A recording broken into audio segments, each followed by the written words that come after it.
안녕하세요.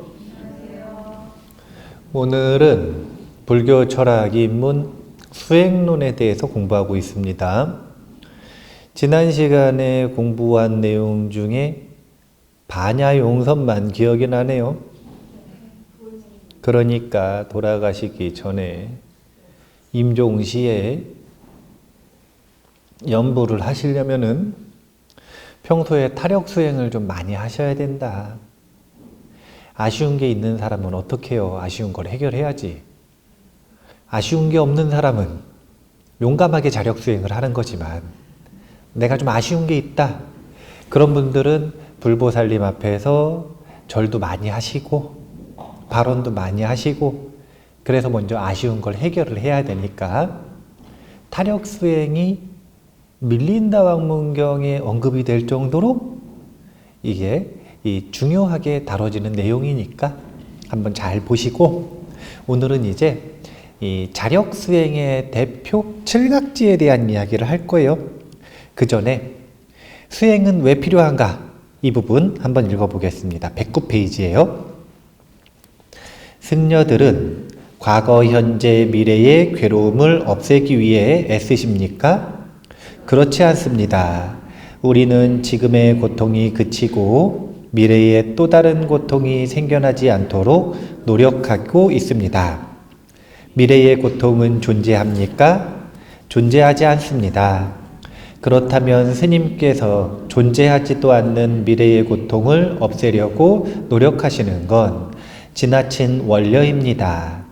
대왕께서는 타국의 왕들이 쳐들어왔을 때 맞서 싸운 적이 있습니까? 그런 적이 있습니다. 대왕께서 그때 비로소 보루와 성벽을 쌓고 군량미를 거두었습니까? 그렇지 않습니다. 전쟁에 대비해서 미리 준비해 두었습니다. 그러면 미래의 전쟁이라는 게 존재합니까? 그런 건 존재하지 않습니다. 그렇다면 대왕께서 존재하지도 않는 미래의 전쟁에 대비하신 건 지나친 원려라고 하겠습니다. 이게 바로 이제 나가세나 존자의 답변 방식이죠. 나가세나 존자는 절대 상대의 페이스에 말리지 않아요. 말려들지 않습니다. 일단 이미 상대의 페이스에 말려들면 상대가 준비해 놓은 시나리오대로 가는 것이기 때문에 이제 이 가르침을 순일하게 전달하기가 어려워요. 그래서 주도권을 가져오죠. 그것과 상관없는 답변과 상관없는 것 같은 질문을 하잖아요. 반문. 그리고 그 반문을 통해 상대가 스스로 자각할 수 있도록 본인의 질문이 가지고 있는 오류를 스스로 자각할 수 있도록 답변을 하는 방식을 쓰고 계십니다. 그러니까 이제 보면 이런 얘기죠. 이제 수행이라고 하는 것은 여기서 지금 고통을 없애기 위해 한다 이렇게 표현을 하는데 이게 이제 어떤 걸 바탕으로 나오는 질문이냐면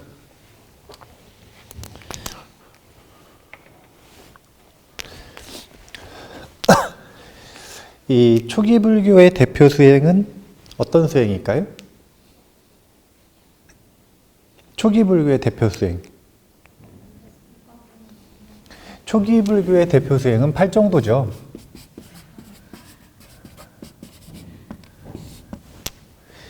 부처님께서는 열반에 이르는 유일한 길이라고 하셨어요. 팔정도를.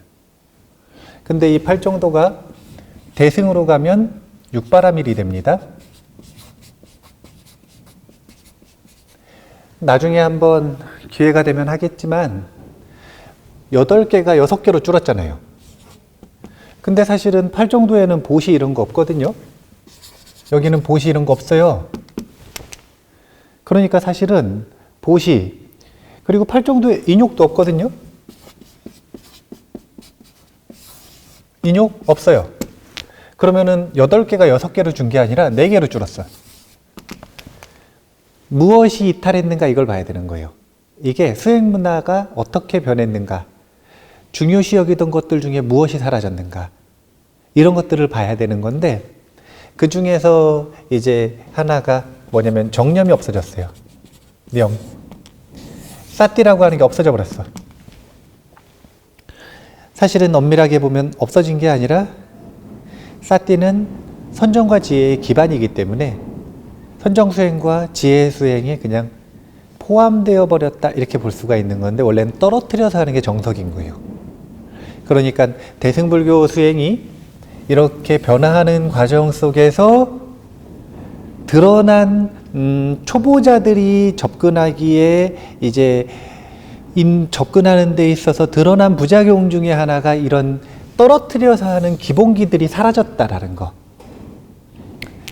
독서 모임 시간에는 이게 사라졌다고 또 이야기를 했었죠. 사유, 정사유. 이런 식으로 어떻게 수행 문화가 바뀌었는가 이런 걸 봐야 되는데 나중에 하고요. 근데 이제 부처님께서는 팔정도가 열반으로 나아가는 유일한 길이라고 하셨단 말이에요. 그런데 요 팔정도를 조금 더 자세하게 주석을 한 게 팔정도로 설명을 해서 충분하지가 않으니까 조금 더 자세하게 언급을 하신 것들이 다양한 수행법들이 있는데 그런 수행법 모음을 뭐라고 표현을 하는 거냐면 37 조도법이라고 얘기를 하는 겁니다. 37가지라는 뜻이죠.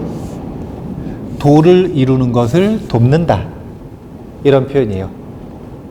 도를 이루는 것을 돕는 37가지 수행법이 있다.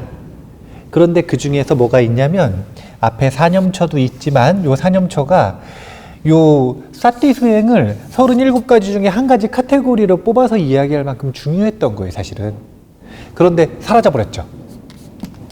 이거 다시 한번 찝는 거예요. 근데 요 사념처 말고 사정근이라고 하는 게 있어요. 사정근. 이게 뭐냐면 이거는 정정진을 주석한 거예요. 팔정도 중에 정진이라고 하는 게 도대체 뭐냐? 이것을 사정근으로 주석을 한 겁니다. 지금 그 내용을 기반으로 해서 밀린다왕이 질문을 하는 거예요. 어떤 거냐면 정진이라고 하는 건 4가지를 정진이라 그래요. 그게 뭐냐면 이미 생겨난 선은 더 받들어 자라날 수 있도록 한다. 이게 정진이에요. 그리고 이미 생겨난 불선은 끊는다. 이게 정진이에요. 아직 일어나지 않은 선은 일어날 수 있도록 한다. 아직 일어나지 않은 불선은 일어나지 못하도록 막는다. 이것이 바로 정진의 내용이에요. 이렇게 노력하는 것을 정진이라고 하고, 정진은 노력이고 이렇게 정진하는 걸 정정진이라고 하는 거예요.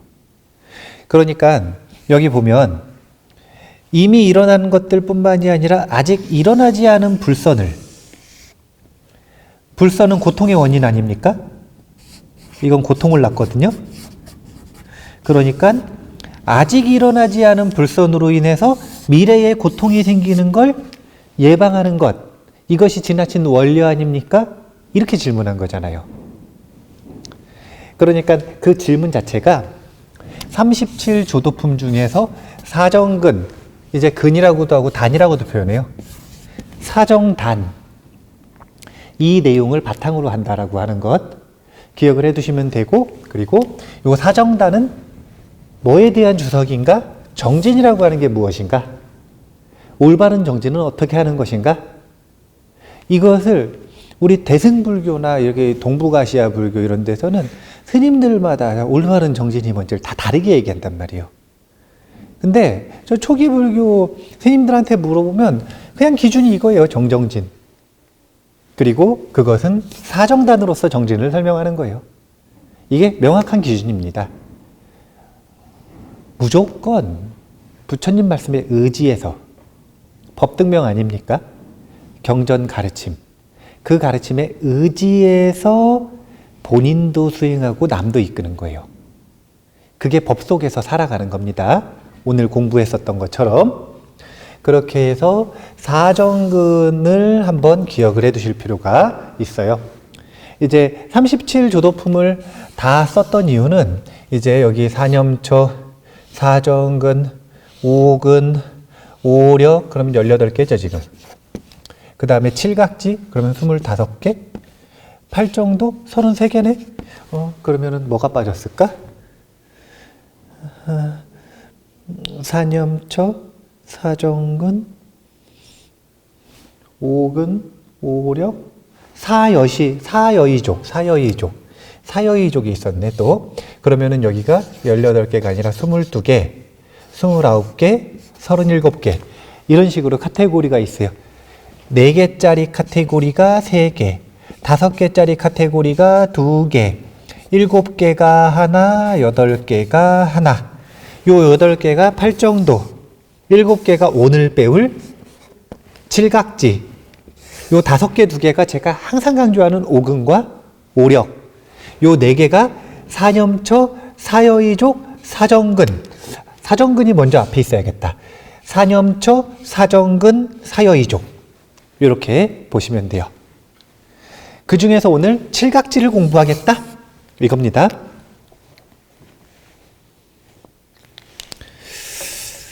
지난 시간에도 한번 이 모순에 대해서 한번 이야기를 했는데요. 생각해 보면 미래의 고통이 일어나요. 미래에 있을 고통은 미리 준비해야 돼요. 그때 준비해야 돼요. 근데 무조건 미리 준비해야 돼요. 반대 입장도 성립이 된다니까요. 왜냐하면 제가 이야기하지 않았습니까? 자연 치매는 우리나라에서 현재 4명 중에 1명꼴로 일어난대요. 그러니까 가만히 노력 안 하고 살면 나중에 치매 걸릴 확률이 4분의 1이라는 거예요. 그러면은 걸릴 수도 있죠. 자, 특히 산란형이다. 또는 혼침형이다. 그럼 이미 25%가 아니라 5분 능선을 넘으셨다고 보시면 되는 거예요. 그러면 내가 보기에 약간 혼침형이다. 내가 보기에 주의 집중이 잘 안 된다. 내가 보기에 건망증이 심해지고 있다. 그럼 지금 5분 능선을 넘었거든요. 나 지금 미래에 치매가 올 가능성이 높겠다. 그럼 걱정이 되니까 미리 치매약을 먹어야 돼요? 그럼 더 빨리 와요? 그러니까 이걸 보면 미래의 것을 미리 예방을 해야 된다라고도 이야기를 하지만 그렇다 그래서 미리 약을 먹으면 큰일 나죠. 이것이 모순되는 것처럼 보이잖아요. 이게 어떤 관점의 차이냐면 일반 의학의 입장에서는 응병여약이라 병이 생긴 다음에 약을 먹는 게 맞는 거예요. 근데 그게 아니라 예방의학 있죠.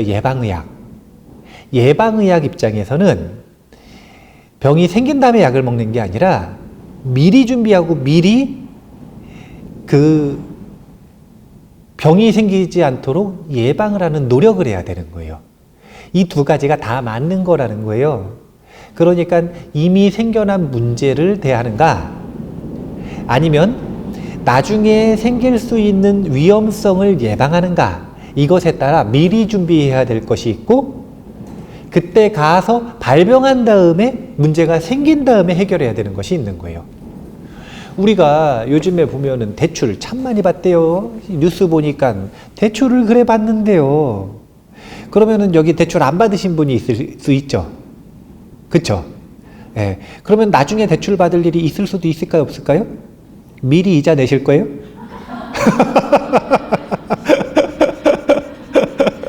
이런 게 지나친 원료라.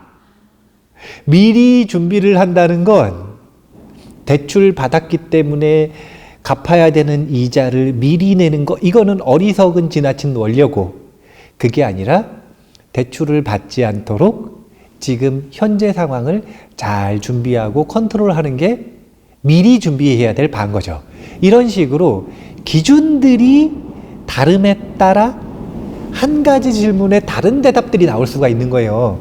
그러니까 불교에서 항상 있거나 없다, 있으면서도 없다, 없는 것도 아니고 있는 것도 아니다. 이렇게 해야 되는데 저렇게 해야 된다. 말하되 말한 바가 없다.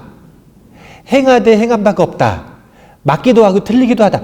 그게 말장난이 아니라는 걸 아셔야 돼요. 그게 말장난으로 느껴진다면 여전히 본인이 불교 철학에 대한 지금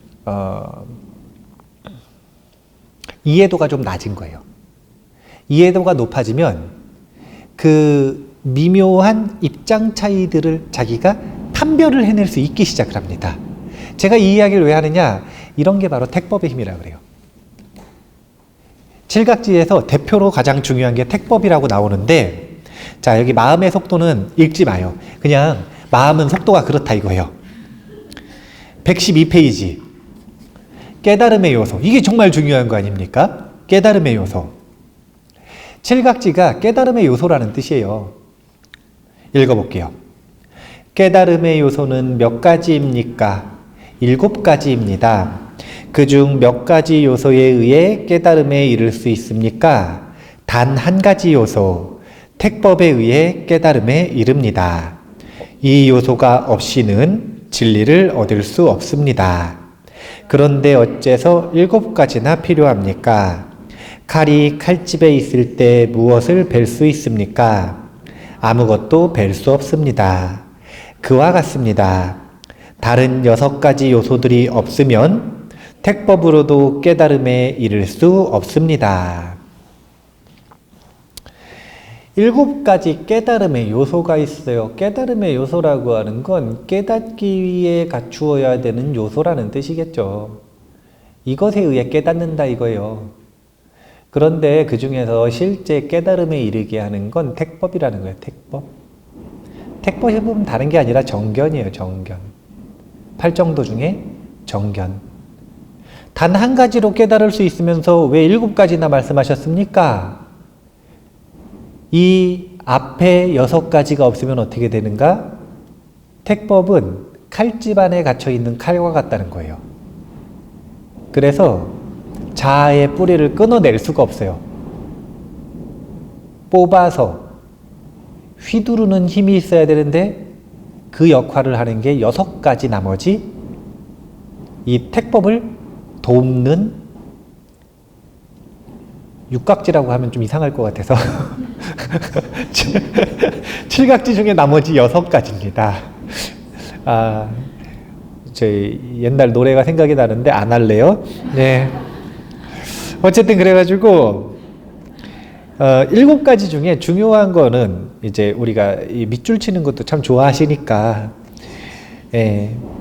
여기 보면은 몇 가지 요소에 의해 깨달을 수 있습니까? 라고 하는 질문에 대해서 단 한 가지 요소, 택법 이런 거는 밑줄을 쳐 놓으셔야 돼요. 이 밑줄을 쳐야 집중이 되거든요. 우리 도반 스님이 뇌파 연구를 해보니까 비대면 수업을 할 때 어떻게 하면 집중이 유지되는가 한번 봤대요. 본인을 실험 대상으로 해서 직접 해본 거예요. 그런데 온라인 수업을 딱 하잖아요. 그러면은 처음에 반짝 집중력이 올라갔다가 시간이 지나면 훅 떨어진대요. 그래서 본인이 마음을 단단히 먹고 다시 실험을 해봤대요. 집중하겠다고. 똑같대요. 반짝 올라갔다가 훅 떨어진대요. 의도와 의지와 상관없이 비대면 수업이 가지고 있는 특징이 그런 거예요. 그래서 어떻게 하면 올라갈까 싶어가지고 방법을 여러 가지를 써봐서 실험을 해봤는데 그 중에 필기를 하면 집중력이 계속 유지가 된답니다. 그래서 예전에 이제 그 강의 잘 하시는 분들이 밑줄 쫙 그러면서 얘기를 했었던 이유 중에 하나가 그런 것들이 이제 집중력을 높일 수 있는 방법 중에 하나니까 이런 게 이제 집중각지 아닙니까? 집중각지. 예, 집중각지. 예. 그러니까 밑줄을 치시고 그 밑에 또 그럼 다른 6가지 요소들이 없으면 택법으로도 깨달음에 이를 수 없습니다. 이것도 줄을 쳐 놓으셔야죠.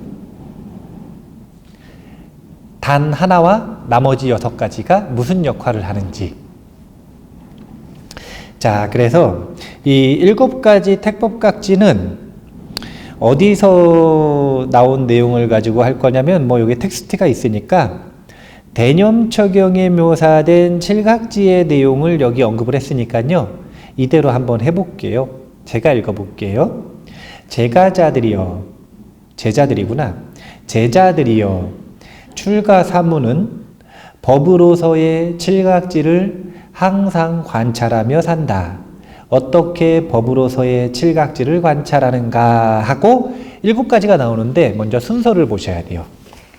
순서가 이게 아무렇게나 하는 게 아닙니다. 아까 37주도품도 사념처, 사정근, 사여이족, 오근, 오력, 칠각지, 팔정도가 순서에 의해서 나왔던 거예요. 의도된 순서가 있는 거예요. 항상 의도된 순서대로 얘기하는 거니까 그대로 외우셔야 돼요. 우리 노스님한테 공부할 때 순서대로 안 외우면은 계속 빠꾸 당하는 거예요. 암기 해올 때 순서 틀리잖아요? 그럼 맨날 혼나는 거예요. 왜냐? 본인이 의도한 의도가 있는데, 그 순서에도 법이 있는데, 순서를 아는 것만으로도 알아지는 법이 있는데 그걸 왜 바꾸느냐 이거예요. 안 돼요. 법에 의지할 때는 그대로 하는 거예요. 여기 분명하게 순서에 의미가 있습니다. 자, 칠각지에서 제일 중요한 게 뭐라 그랬죠? 택법이죠. 그런데 첫 번째로 뭘 얘기해요? 첫 번째로 념각지를 얘기하잖아요. 아주 묘한 거예요. 제일 중요한 건 택법이지만 첫 번째는 념각지다. 이게 무슨 뜻이냐? 념이라고 하는 거는 사띠 아닙니까? 사띠는 제일 정확한 번역어는 주의력이에요. 사실은 언어학적으로 말고, 언어학적으로는 제가 뭐 산스크리트나 빨리를 잘 모르니까 언어학적으로는 뭐가 제일 정확한지 모르겠지만 수행을 해봤을 때 저 사띠를 가장 정확하게 표현하는 건 주의력이에요. 주의력. 나중에 이 주의력 특강, 아 맞다, 다음 시간에 한다 그래 놓고 이걸 준비를 안 했구나. 지금 기억이 났어요. 주의력 논문 제가 한번 본다 그랬는데 지나갔어요. 예. 그런데 이 사띠 주의력이 없으면 아예 경험 자체가 이루어지지 않기 때문에, 경험 자체가 이루어질 수가 없기 때문에 나머지 6가지 깨달음의 요소를 논할 수조차 없는 거예요. 모든 경험들, 모든 선행들, 모든 진리에 대한 경험들, 모든 수행들은 전부 다 가장 서두에 념각지가 있어요. 그래서 37조도품에도 사념처부터 나오는 겁니다. 사념처가 가장 먼저 나오는 이유가 저 사띠가 기본이기 때문에 그래요. 모든 경험의 기본. 모든 경험의 기본. 그래서 제가 삶을 바꾸기 위한 마스터키라고 하는 표현을 자주 쓰는데, 이 사띠 하나, 요 경험을 바꾸기 위해서는 자기의 주의력을 바꾸는 연습 하나만 잘 하시면 나머지는 그거 가지고 다 응용하는 거예요, 그냥.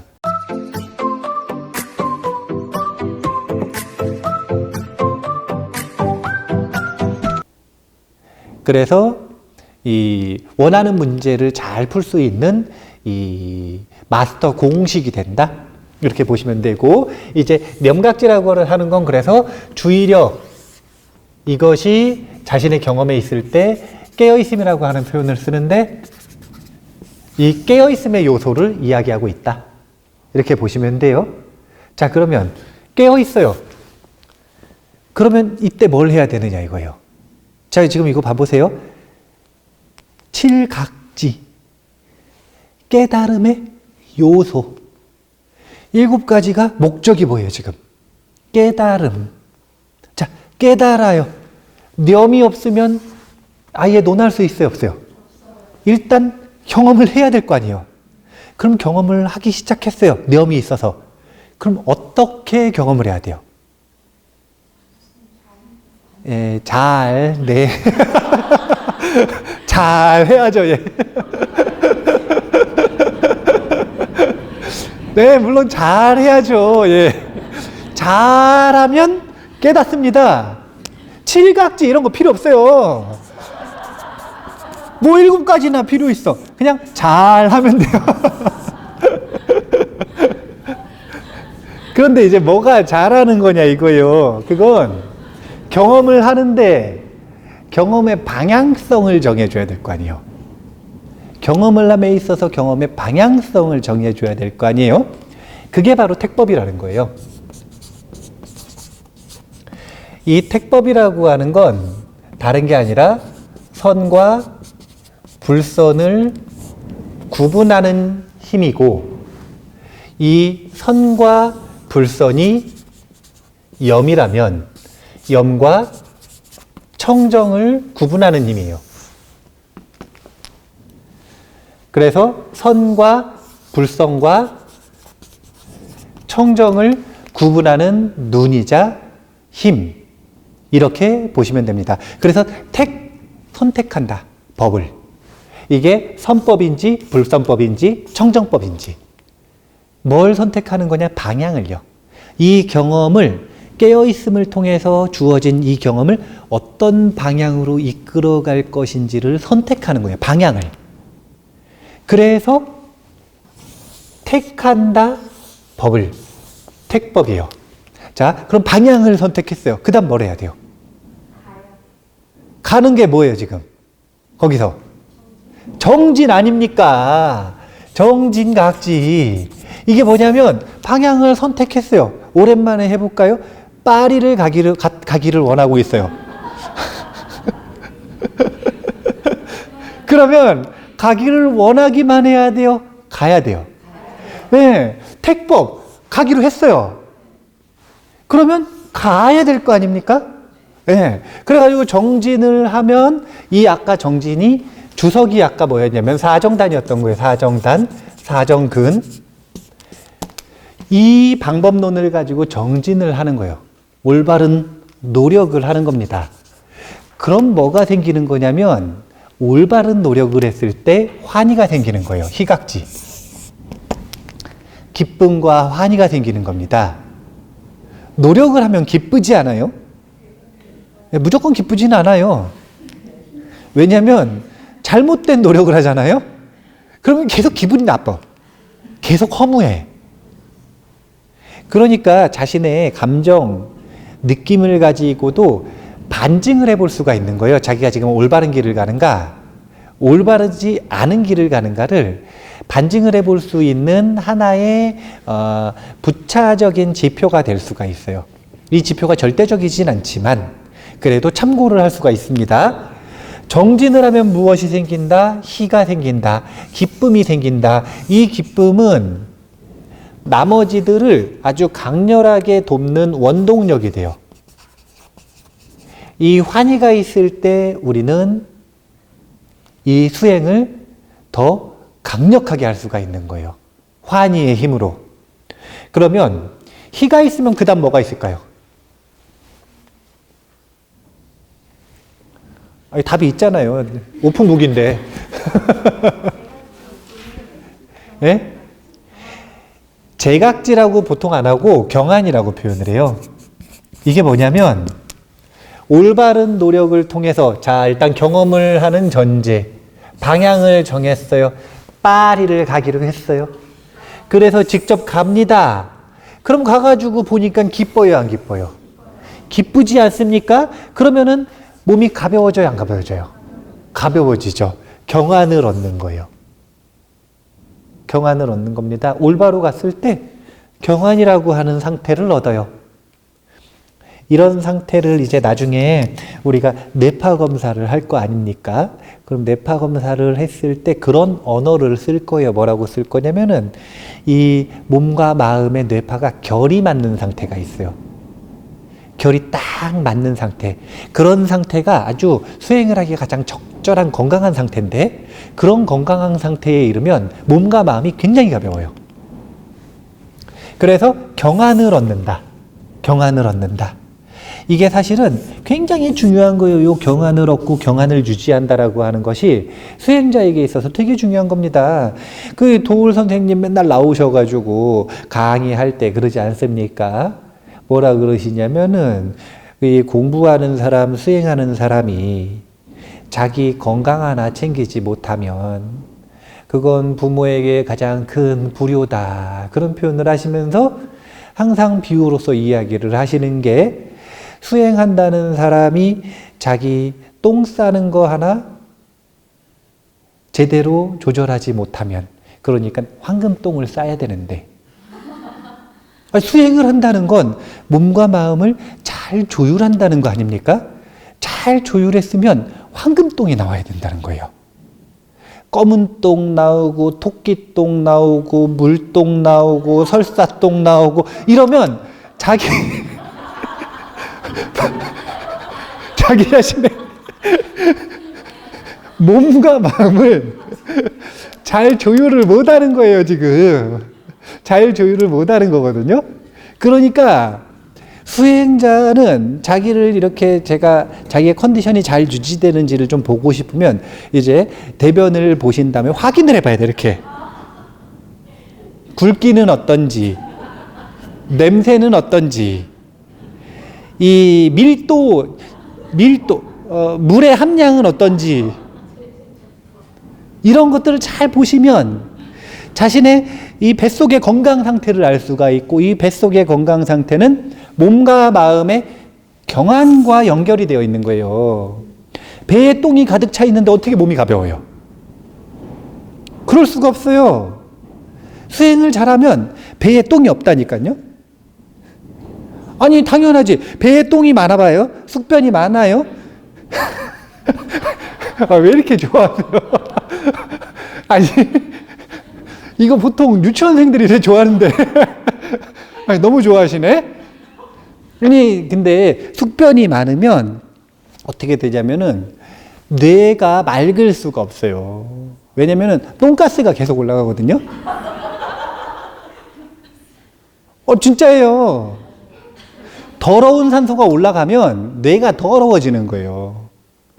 그러면 마음이 경안에 이르기가 어려워요. 흐리멍텅해지는 거예요. 이게 지금 혼침해지는 거예요. 그러면 치매에 걸리는 거라. 큰일 나요. 별게 아닌 것 같은 문제들이 사실은 큰 문제를 만드는 거예요. 그래서 이 경안이라고 하는 것을 너무 막 추상적으로 자꾸 생각을 하지 말고, 얼마나 몸이 가볍고 마음이 가벼워야 경안인가, 자꾸 그렇게 생각하지 마시고, 나의 직접적으로 확인해보고 검증해볼 수 있는 아주 단순하고 구체적인 방법이 있죠. 이런 방법을 가지고 스스로를 좀 점검해 볼 수가 있어야 된다는 거예요. 경안을 얻잖아요? 그럼 이걸 가지고 뭐라는 거냐면 다른 게 아니라 선정에 드는 거예요. 정각지. 사람들은 선정이 무턱대고 하면 되는 줄 알고, 선정은 내가 드는 게 아니에요. 선정에 들어가는 건 내가 노력해서 들어가는 게 아니라니까요. 어떻게 해야 들어가는 거냐면 조건을 갖출 때 들어가는 거예요.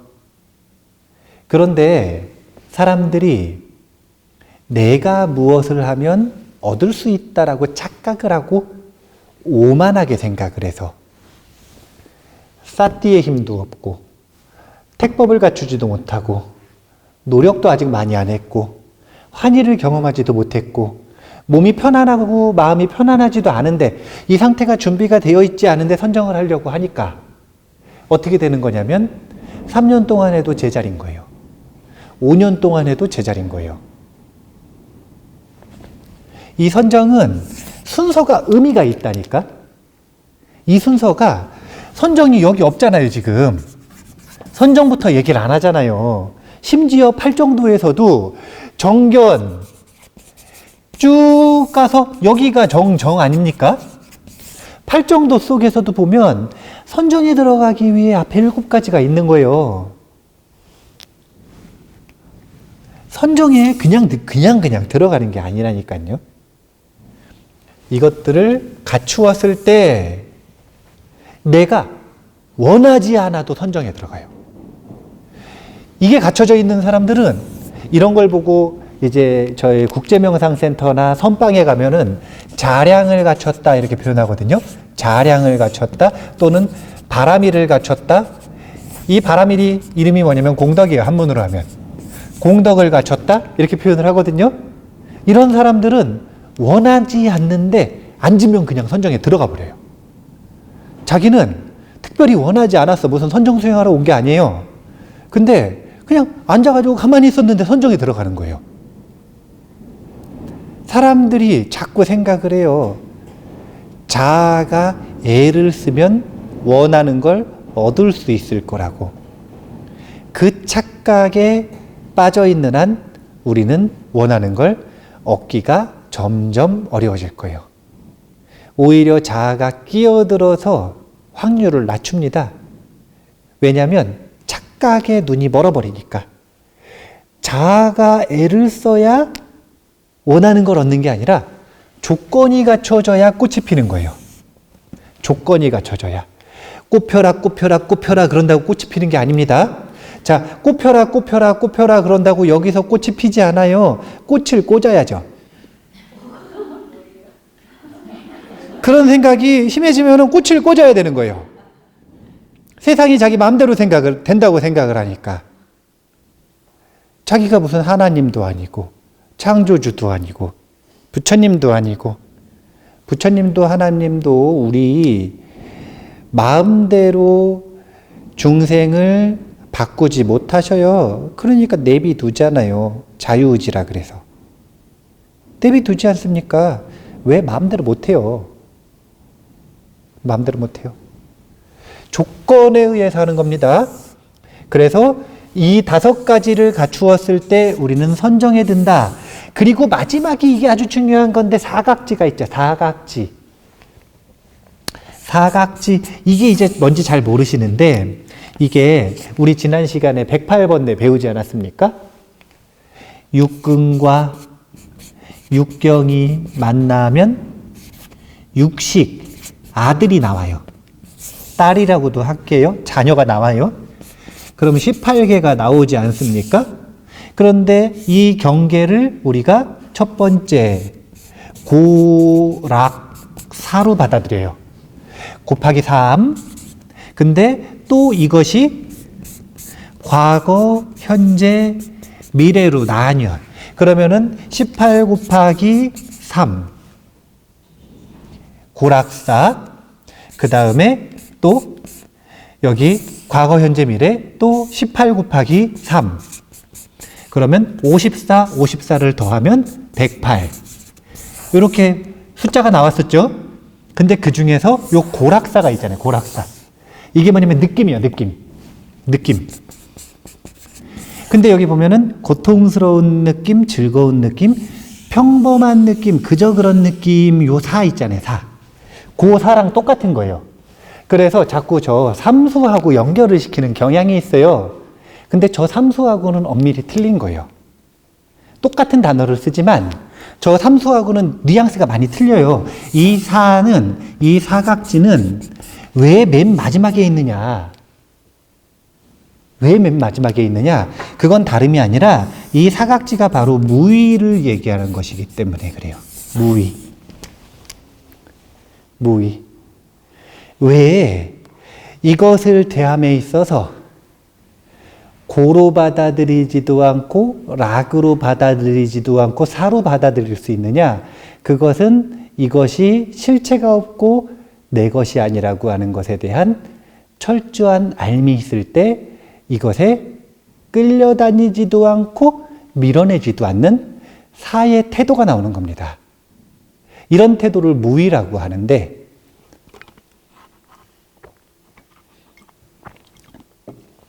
육신을 볼 때도 육신을 소중히 여겨서 탐욕으로 붙잡지도 않고 혐오해서 자꾸 죽으려고 하지도 않고 그것을 살면 사는 대로 죽으면 죽는 대로 그대로 경험을 하는 태도가 무의의 태도인데 그것이 바로 사각지에서 나온다는 거예요. 사각지. 오늘 좀 강의를 좀 흥분을 했네요. 네, 지금 여기 다 달았어요.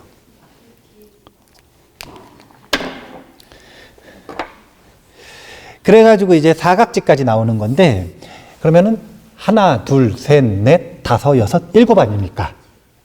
이 일곱 가지가 칠각지예요. 이 중에서 핵심이 뭐라고요?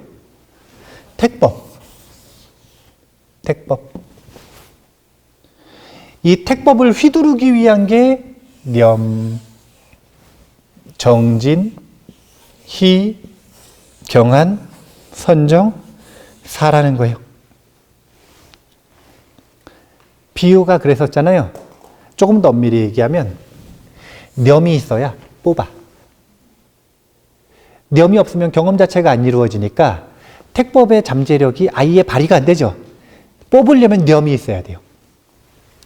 정진과 희와 경항과 선정을 통해서는 이것은 유의의 휘두름이고 사는 무의의 휘두름이다. 이렇게 보시면 돼요. 왜냐하면 택법이라고 하는 것이 선과 어디 갔어요? 선 없어졌어요? 무의라고 하는 것이 선과 불선 그리고 청정을 택하는 거라고 하지 않았습니까?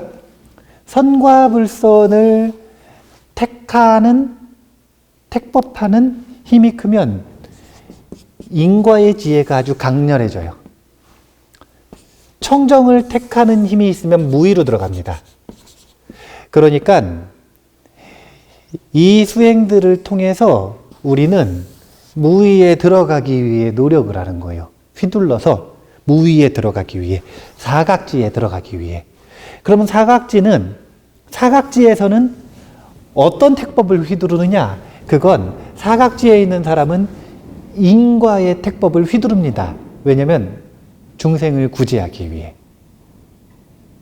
이런 식으로 그 비유를 제가 그냥 그대로 가져다 쓰는 거예요. 응용을 해보자면 휘두르는데 정진과 희와 경항과 선정은 스스로를 자아를 끊어내는데 휘두른다면 사각지는 이미 무위에 들어있는데 무위에 들어있는 사람이 뭘 휘두르느냐? 그건 중생을 구제하는 택법을 휘두르겠죠. 네, 그런 목적으로 휘두른다. 이렇게 보시면 돼요.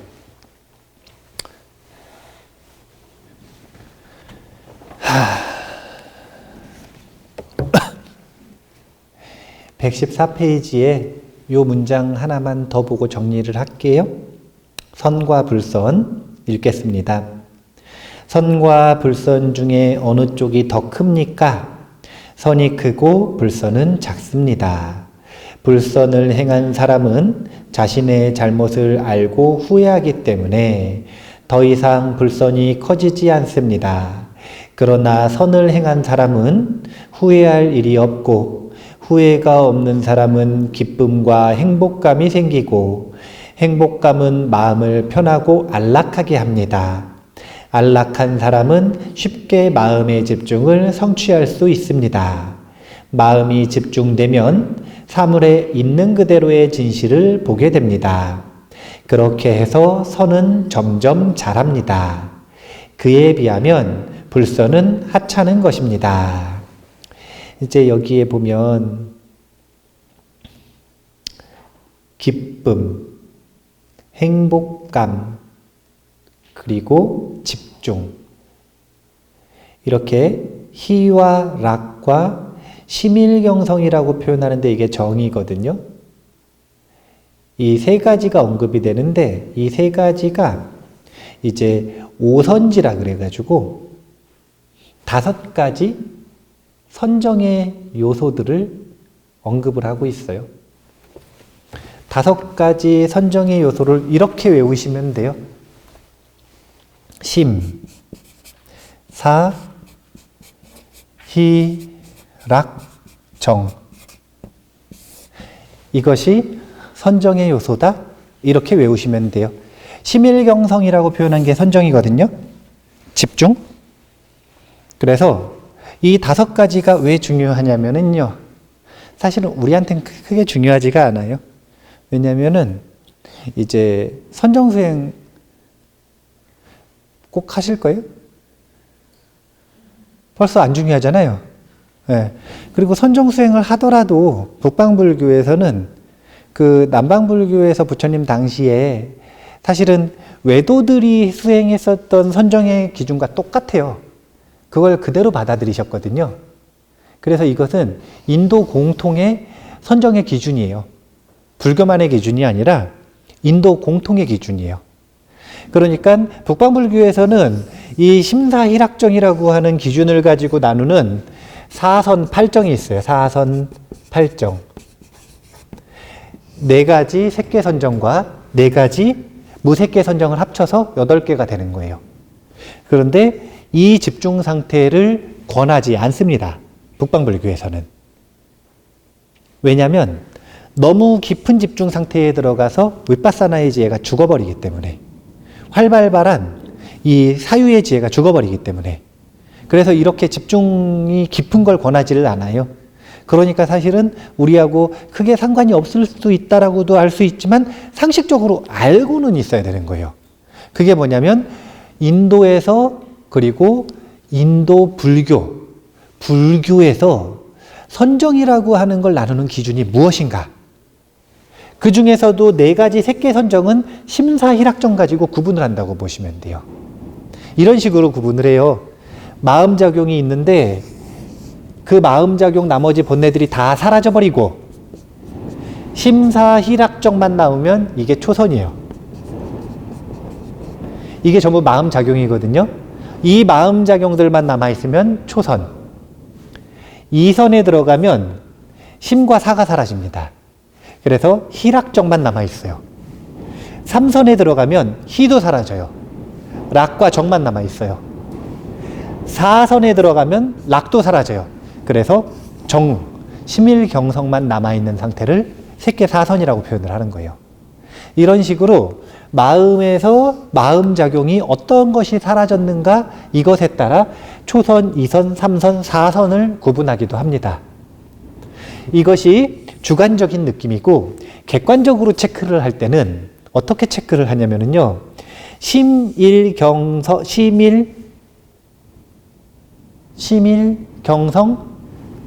이게 뭐냐면 집중 아닙니까? 이 집중이 유지되는 시간 가지고도 초선, 2선, 3선, 4선을 구분을 하기도 해요. 왜냐면은 초선, 2선, 3선, 4선에 전부 다 이게 공통으로 들어가 있잖아요. 그러니까 객관적으로는 시간을 가지고 하기도 해요. 이제 하나의 대상에 집중을 해가지고, 집중을 했어요. 하나의 대상에. 그래서 시간이 4시간 정도 유지가 되면, 이 집중이 깨지지 않고 4시간 정도 유지가 되면 초선이 아니라 예비선정이라고 표현해요. 아직 초선에 못 들었어요. 예비선정이에요. 예비선정. 네. 그러니까 하나에 몰입되고 집중된 상태가 4시간 정도가 유지가 되면 흔들림 없이 초선이 아니라 예비선정이라고 표현을 해요. 그러니까 이것도 선정을 인가해주는 이제 그 센터, 가풍에 따라 엄격하게 하는 곳은 막 8시간 유지돼야 되고, 어딘 막 6시간 유지돼야 되고, 가끔씩 이제 좀 인가를 좀 느슨하게 해줄 때는 뭐 1시간만 유지가 돼도 뭐 초선으로 인가를 해주고, 그런 기준들이 가풍에 따라 조금씩 다른 거예요.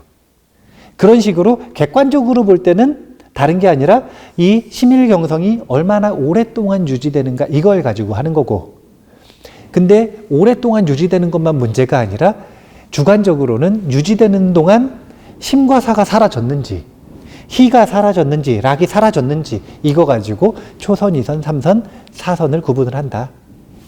근데 결국은 점점 선이 깊어질수록 마음작용들은 사라져 간다라고 하는 걸 볼 수가 있죠.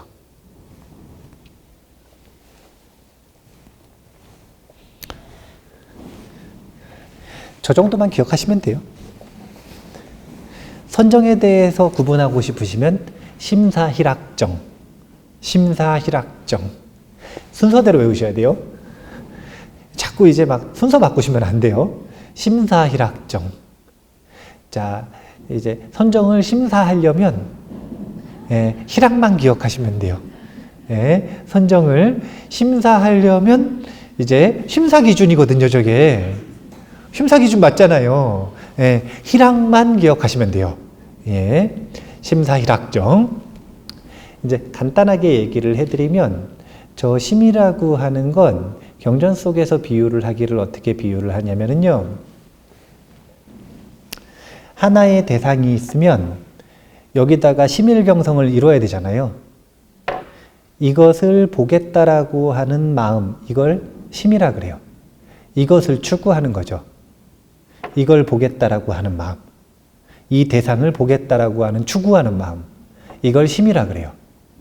그리고 이것을 보고 있는 것을 잘하고 있는지를 보는 걸 사라 그래요. 이것을 보겠다고 했어요. 근데 잘하고 있는지 안 하고 있는지를 종종 봐야 될 거 아닙니까? 그걸 사라 그래요. 그렇게 해서 이걸 보고 집중이 되기 시작하면은 희가 생겨요. 희라고 하는 건 정신적인 기쁨이에요. 근데 정신적인 기쁨을 넘어서서 집중이 더 깊어지면 뭐가 생기냐면 락이 생겨요. 이 락은 육체적인 기쁨이에요. 그래서 선정 상태에 들어가고 사띠의 질이 좋아지기 시작하면 내가 사띠의 질이 좋아졌다라고 하는 정신적인 기쁨 말고 아주 물리적인 육체적인 기쁨들이 생기기 시작합니다. 그래서 제가 가끔 이제 언급을 하기를 제욕, 색욕, 식욕, 수면욕, 재색, 식명, 수니까 명예욕, 이 욕구들이 채워질 때 느껴지는 쾌감이 있지 않습니까? 그 쾌감들은 이제 심사, 희락 할 때 이 락의 이미테이션이다. 이렇게 표현을 하는 거예요. 사실은 재물을 얻었을 때, 성적인 것들을 행위를 했을 때, 먹을 것, 맛집 갔을 때, 세색, 식명수, 잠자는 기쁨, 그리고 명예를 얻었을 때, 이런 기쁨들, 이런 느낌들 있잖아요. 이거는 이 심사, 희, 이 정신적인 기쁨의 이미테이션, 그리고 락, 이 육체적, 신체적인 기쁨의 이미테이션이에요. 그래서 사실은 한 번이라도 선정에 들어간 사람들은 그 다음부터 쾌락이 빗발해버릴 수밖에 없어요. 왜냐면 훨씬 좋은 걸 찾았으니까. 훨씬 좋은 걸 찾았으니까. 그래서 희라고 하는 건 정신적인 기쁨. 보통 우리가 환이라고 하는 삐띠가 정신적으로 기쁜 거. 그 다음 락은 정신적인 게 아니에요. 정말로 육체적인 기쁨이 있어요. 이게 왜 그러냐면 그 쿤달리니가 활성화되는 현상들 때문에 그래요. 그런 것들 때문에 생기는 이 육체적인 기쁨들이 있거든요. 그래서 저는 이제 뭐 수행을 하다가 쿤달리니 때문에 이 아프다 이런 표현들을 하는데, 그래서 저는 이제 경험상 항상 락, 신체적인 이 느낌, 기쁨으로 다가왔었거든요. 그러다 보니까 반대의 경우가 있는지 항상 의구심을 가지고 있어요. 그래서 다양한 수행자들에게 이제 물어보기도 하고 이제 점검을 한 번씩 해보고 있는데, 한 번씩 이렇게 이 실험 대상의 범위를 좀 넓혀보고 있어요. 이제 개체수가 너무 작으면 표준값이 안 나오기 때문에 개체수를 좀 넓혀가지고 보고 있는데, 그런 식으로 락, 그리고 나서 이제 이 심일경성이 있는 겁니다. 그래서 초선에서는 잘 보셔야 되는 게 여전히 사띠의 대상을 바라보고 추구하는 상태가, 마음 상태가 남아있다는 거예요. 스스로 바라보면서 점검하는 마음이 남아있다는 거예요. 아직도. 그것이 이선에서 사라진다는 거죠. 이선에서. 어쨌든 이런 것들은 한번 기억해 두시면 좋고요. 이거는 지금 선정에 대한 것. 그러니까 팔정도 중에 정에 대한 것을 주석한 내용이 이 오선지다. 오선지다. 선정에 대해서 심사하고 싶으면 희락을 기억하시면 됩니다. 희락. 네. 자, 이제 칠각지하고요, 오선지를 얘기했으면 다 한 거 아닙니까? 근데 좀 아쉬우니까요. 116페이지에 요 문장을 마지막으로 정리를 하도록 하겠습니다. 같이 읽어볼게요. 알고 저지르는 불선과 모르고 저지르는 불선 중에 어느 것이 더 큽니까? 모르고 행하는 불선이 더 큽니다. 그렇다면 우리는 모르고 불선을 저지르는 사람에게 2배의 징벌을 가해야겠군요. 대왕께서는 어떻게 생각하십니까? 어떤 사람이 뜨거운 쇳덩어리를 모르고 잡았을 때와 알고 잡았을 때 어느 쪽이 더 심하게 화상을 입겠습니까? 모르고 잡았을 때 더 심하게 되겠지요. 마찬가지로 모르고 불선을 저지르는 편이 더 나쁩니다. 자, 알고 저지르는 불선과 모르고 저지르는 잘못, 둘 중에 뭐가 더 큰 잘못일까요?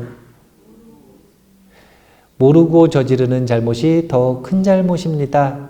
그런데 밀린다 왕은 바로 이렇게 얘기하죠. 그러면 모르고 저지르는 사람에게 더 큰 벌을 줘야겠군요. 이 얘기는 맞는 얘기예요? 틀린 얘기예요? 법적으로는 틀린 얘기죠. 모르고 짓든 알고 짓든 똑같이 벌을 줘야죠. 이거 보면은 밀린다 왕도 약간 성격이 있어. 이게 지금 뭘 구분을 못하는 거냐면요. 알고 저지르는 게 더 큰 벌을 줘야 된다. 이거는 괘씸한 거지. 모르고 하는 것보다 더 괘씸한 거지. 그냥 그 의도가 괘씸한 거지. 그게 더 큰 죄라는 건 아니라는 거예요. 그러니까 이걸 아셔야 되는 거예요. 죄의 개념. 불교가 가지고 있는 죄의 개념을 알아야 되는 거예요. 얼마나 괘씸한가 이것을 불선의 크기로 따지는 게 아니라 얼마나 더 그 사람을 고통스럽게 만들 것인가. 왜냐하면 불선은 고통의 원인이니까 뭐가 더 큰 고통을 불러오는가 이걸 가지고 지금 구분을 하고 있는 거예요. 그래서 모르고 지으면 뭐 때문에 더 큰 고통을 불러와서 더 큰 불선이라고 하는 거냐면 개선의 여지가 없기 때문에 그러는 거예요. 개선의 여지가. 알고 저지르면 된 다음에 개선의 여지가 있어요. 모르고 저지르면 계속돼. 계속 고통스러워요. 그러니까 그걸 보면서 내가 괘씸하다. 내가 피해를 입었다. 이런 거는 전혀 기준하고 상관이 없는 거예요. 그게 문제가 아니라 뭐가 문제냐면 그 불선을 통해서 얼마나 큰 고통을 생산해낼 것인가. 이것이 기준이라고 하는 거. 이걸 보셔야 돼요. 이것과 똑같은 뉘앙스로 기억을 해 두셔야 되는 게 설일체유부에는 오온을 75법으로 나눴다 그러지 않았습니까? 그래서 마음도 수상행식만으로 나누는 게 아니라 심수법으로 엄청 다양하게 나눠요. 그런데 마음속에 대불선지법이 있어요. 대불선지법. 번뇌보다 더 큰 대불선. 대불선. 가장 큰 죄. 불교적으로 볼 때 가장 큰 죄가 2가지가 있어요. 그게 뭔지 아세요? 무참과 무계예요. 무참, 무계. 부끄러움을 모르는 것. 부끄러움을 모르는 것. 이게 바로 요즘 말로 하면 사이코패스입니다. 이게 요즘 말로 하면. 소시오패스는 부끄러움을 알아요. 마비됐을 뿐이지. 사이코패스는 태어날 때 아이의 그 기관 자체가 좀 잘못된 거예요. 그래서 개선의 여지가 없는 거예요. 개선의 여지가. 대불선지법으로 왜 무참과 무계를 손에 꼽는가? 이것과 똑같은 논리예요. 알고 저지른 불선과 모르고 저지른 불선 중에 뭐가 더 큰 불선인가? 똑같은 논리입니다. 똑같은 논리. 개선의 여지가 있는가? 없는가? 그래서 제가 수행하면 하시다 보면 알게 되는 게 있어요. 점점 스스로가 부끄러워집니다.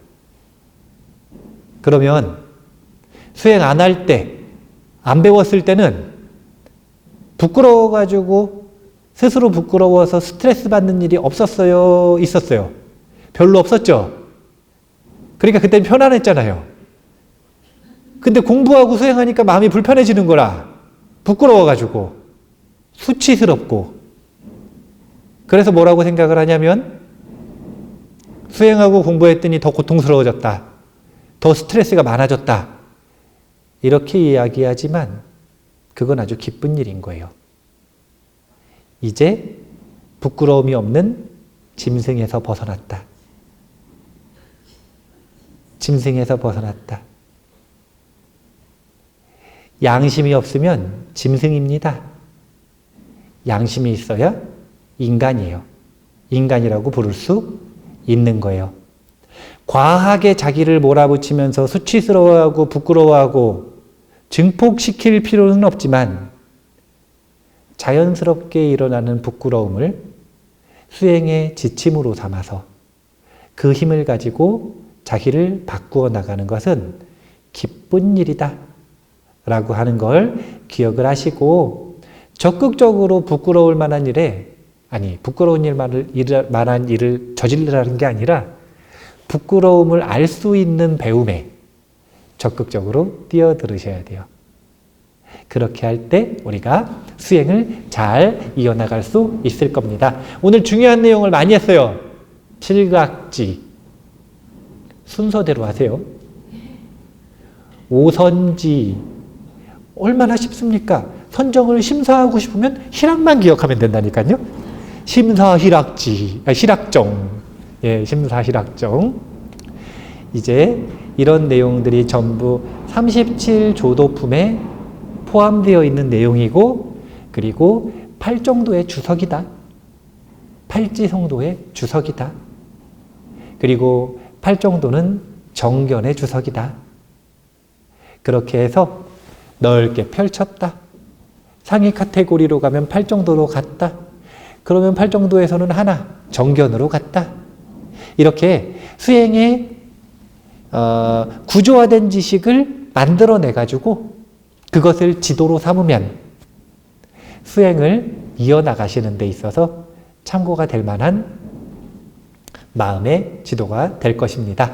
자, 그러면 오늘 이만 마치겠습니다. 감사합니다.